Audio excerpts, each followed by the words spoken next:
মুসলিম বিদ্বেষী আমেরিকার মাটিতে সুযোগ পেলেই সিজদায় লুটিয়ে পড়ছেন মুসলিম ফুটবলাররা। কখনো একা, কখনো বা পুরো দল নিয়েই মহান আল্লাহর প্রতি কৃতজ্ঞতা প্রকাশ করছেন তারা। বিশ্বকাপ খেলতে আফ্রিকার দরিদ্র দেশ সেনেগাল যখন আমেরিকায় পা রাখল, তখন এয়ারপোর্টে কয়েক ঘন্টা আটকে রেখে চলেছে তল্লাশি। শরীর থেকে শুরু করে কাপড়ের ব্যাগ কিছুই বাদ যায়নি, যেন আন্তর্জাতিক কোনো সন্ত্রাসী ধরা পড়েছে। অন্যান্য দলগুলো যখন 5 স্টার হোটেলে উঠেছে, সাদিও মানেদের তখন রাখা হয়েছে 4 স্টার হোটেলে। বাদ যায়নি আরেক মুসলিম দেশ ইরানও। রাজনীতির মাঠে না পেরে ট্রাম্পের আমেরিকা তাদের প্রতিশোধ নিয়েছে বিশ্বকাপের মঞ্চে।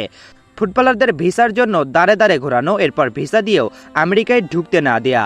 বিশ্বকাপ শেষ হওয়ার আগে মুসলিম দেশগুলোর সাথে যেন পৈশাচিক খেলায় মেতে উঠেছে আমেরিকা। এরপর সোমালিয়ান রেফারি ওমরকেও ঢুকতে দেওয়া হয়নি আমেরিকাতে। এত অপমানের জবাব সরাসরি না দিলেও মুসলিম দেশগুলো দিয়েছে ভিন্নভাবে। আর্জেন্টিনা ম্যাচের কিছুক্ষণ আগেই শক্তিশালী অস্ট্রেলিয়াকে হারিয়ে রাউন্ড 16 নিশ্চিত করেছে মোহাম্মদ সালাহর মিশর। ট্রাইব্রেকারের আগে মোনাজাত করতে দেখা যায় সালাদের।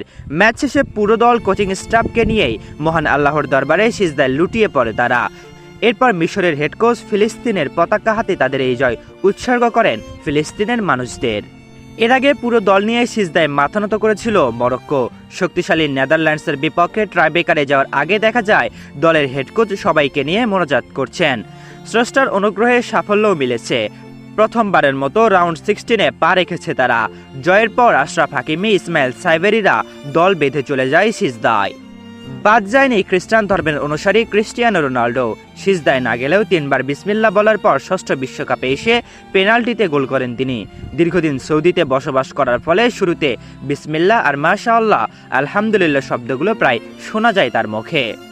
আমেরিকার দেয়া ইরানি ফুটবলারদের কষ্টের চিত্র ফুটে উঠেছিল পুরো বিশ্বের চোখে। ভিসা দিতে দেরি করা, আমেরিকায় থাকতে না দেয়া, ম্যাচ শেষ হওয়ার কয়েক ঘন্টার মাঝে আমেরিকা থেকে নির্দেশ দেয়া, এমনকি বিশ্বকাপ থেকেও বাদ দেওয়ার হুমকি দিয়েছিল সাম্রাজ্যবাদী আমেরিকা। ফুটবলের অভিভাবক হয়েও শুধু চেয়ে দেখা ছাড়া যেন কিছুই করার ছিল না ফিফার। আমেরিকার এই জবাব ইরানিরা দিয়েছিল মাঠে। প্রথম ম্যাচে নিউজিল্যান্ডের বিপক্ষে গোল করে সিজদায় লুটিয়ে পড়েন ইরানি ফুটবলার রেজারিয়ান। টুর্নামেন্ট থেকে বিদায় বলার আগে আমেরিকার এই উগ্র আচরণের জবাব ইরানিরা দিয়েছিল ফুল দিয়ে।